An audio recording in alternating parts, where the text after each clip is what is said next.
The week brings together over 40 guests from the UK, the Channel Islands and the Mediterranean.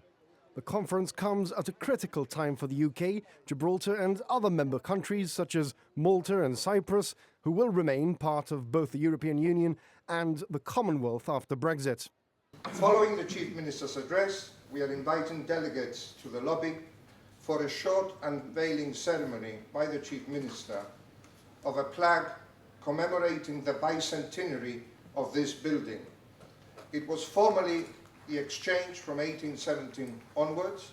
It was in essence the first representative body of the people of Gibraltar. Well, it's very impressive. I mean, I really like the new setup because the last time I was here was 20 years ago. It was in 1997. And I think the setup is very good. And the fact that now there is also the televised area, not only for the precincts of Parliament, but also for the people to follow what's going on in Parliament. That's something that makes closer to the people of Gibraltar to the Gibraltar Parliament, which is very important. This is the very basic value of Parliament democracy. The conference this year is unsurprisingly dominated by life for the UK and Gibraltar outside the European Union. Addressing the delegates in Parliament, the Chief Minister said trade agreements and strengthening ties with Commonwealth countries would form a big part of post-Brexit life for Gibraltar. And as a symbolic gesture of this, the Commonwealth flag would replace the EU flag after Brexit. And those relationships across the Commonwealth are what's going to make Gibraltar strong and enduring in trade.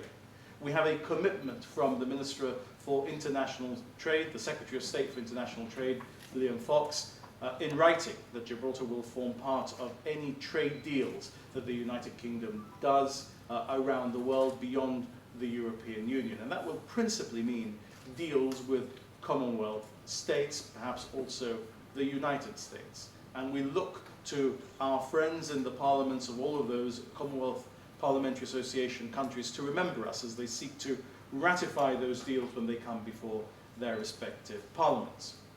As we leave the European Union, Gibraltar will find itself with 3 flagpoles and only 2 flags to fly. So I thought today would be an appropriate moment to inform you all that on the day that we leave the European Union, that 3rd flagpole will be taken by the flag of the Commonwealth. Thank you very much for your presence.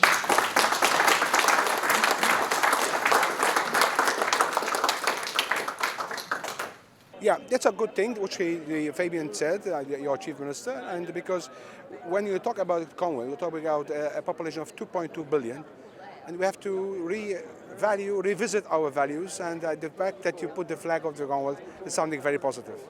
I think there'll be lots of opportunities. Once we leave the EU, then countries are already looking to the Commonwealth where we have such strong bonds and good relationships. So it makes sense that these would be strengthened, that we would seek to have the freedom to have more cooperation with these other countries. So I'm optimistic that the Commonwealth link will prove to be a great asset.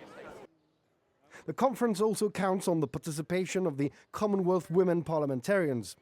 The regional chair, Joyce says we must now look to the Commonwealth to safeguard the rights of women in society, which has always been the role of the European Union.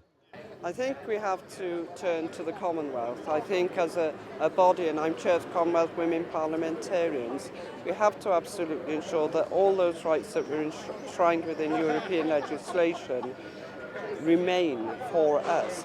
And that's the right to work, that's the right to paid holiday for people who are actually working part-time, for maternity leave, but also the right as women to be a woman in your own right, and that's to be free from domestic abuse, from slavery, and all those things that we take for granted and have taken for granted for a very long time could suddenly disappear. The conference runs for the next 3 days.